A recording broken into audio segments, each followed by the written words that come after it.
Mana yang lebih dulu?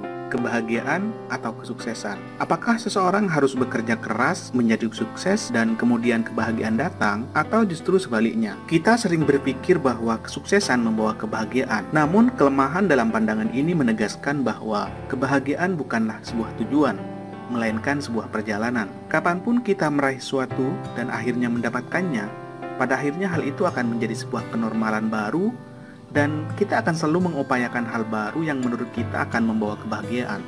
Jadi, mengejar kebahagiaan seperti mengejar layangan putus. Bukan berarti kita tidak boleh berambisi dan menetapkan tujuan untuk mencapai dan memperoleh hal-hal yang kita inginkan dalam hidup. Namun, mendasarkan seluruh rasa bahagia pada formula itu saja merupakan sebuah resep kesengsaraan yang abadi. Dalam buku The Happiness Advantage, Sean Achor, seorang pakar psikologi positif, setelah belajar selama 12 tahun di Universitas Harvard berkesimpulan, kebahagiaan bukanlah hasil dari kesuksesan, melainkan penyebab kesuksesan. Sean Achor menarik hubungan antara kebahagiaan pribadi dan kesuksesan profesional. Semakin seseorang bahagia, maka semakin sukses pula mereka. Jadi, dalam buku The Happiness Advantage tersebut ada 7 prinsip inti yang menjadi pedoman untuk membuat perubahan signifikan dalam hidup kita. Mari kita ulas masing-masing 7 prinsip tersebut. Prinsip pertama adalah menjadi bahagia.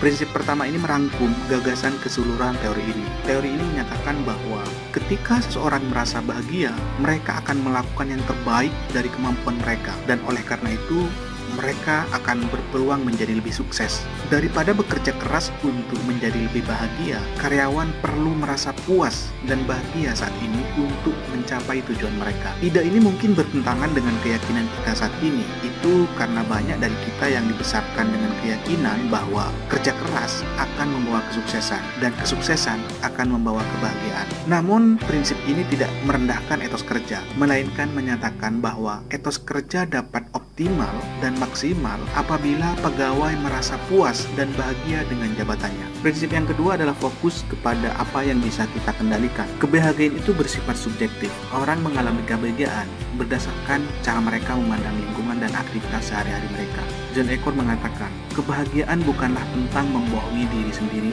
atau menutup mata terhadap hal-hal negatif. Namun, kebahagiaan itu tentang menyesuaikan otak dan diri kita sehingga kita melihat cara untuk mengatasi keadaan kita. Artinya, kita bisa menentukan kebahagiaan kita dengan mengenali hambatan dan mengidentifikasi cara mengatasinya. Jika jalan menuju sukses dan kebahagiaan sudah ditentukan, maka akan lebih mudah untuk melakukan perubahan.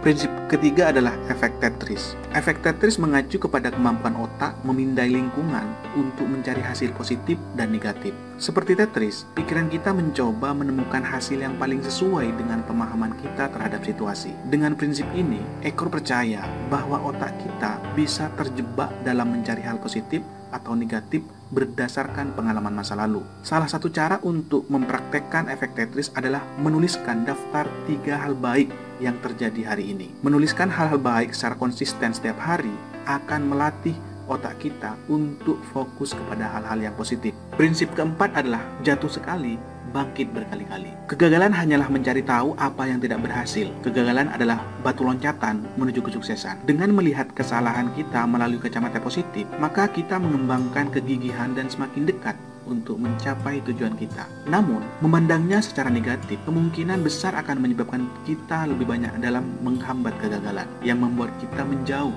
dari hasil yang diinginkan. Prinsip kelima adalah lingkaran Zorro. Berdasarkan karakter fiksi film Zorro dan cara dia berlatih berdiri dalam lingkaran kecil sebelum melanjutkan ke tingkat pelatihan yang lebih tinggi. Ide dari Zorro Circle adalah untuk membangun kebiasaan hal-hal kecil yang kita lakukan setiap hari untuk mencapai hal-hal yang lebih besar. Ketika kita dihadapkan pada situasi yang penuh tekanan atau sulit, kita perlu menyelesaikan tugas-tugas kecil terlebih dahulu, kemudian melanjutkan ke tugas-tugas yang lebih besar. Hal ini memberi kita perasaan terkendali dan membuat rintangan tampak lebih bisa diatasi. Dengan memecahkan beberapa masalah kecil secara berturut-turut, maka kita mendapatkan momentum untuk menyelesaikan keseluruhan masalah yang ada dan di depan diri kita. Prinsip yang keenam adalah aturan 20 detik.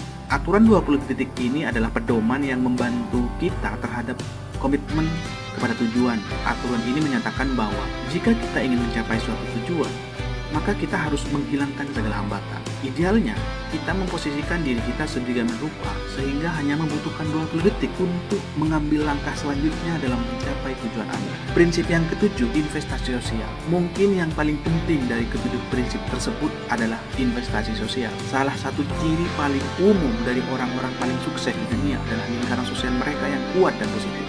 Prinsip ini adalah tentang menginvestasikan waktu dan energi kepada orang-orang di sekitar Anda dan bagaimana hal itu tidak hanya bermanfaat bagi Anda, tapi juga bermanfaat bagi kita sehingga kita dapat membangun kebahagiaan dan tumbuh bersama.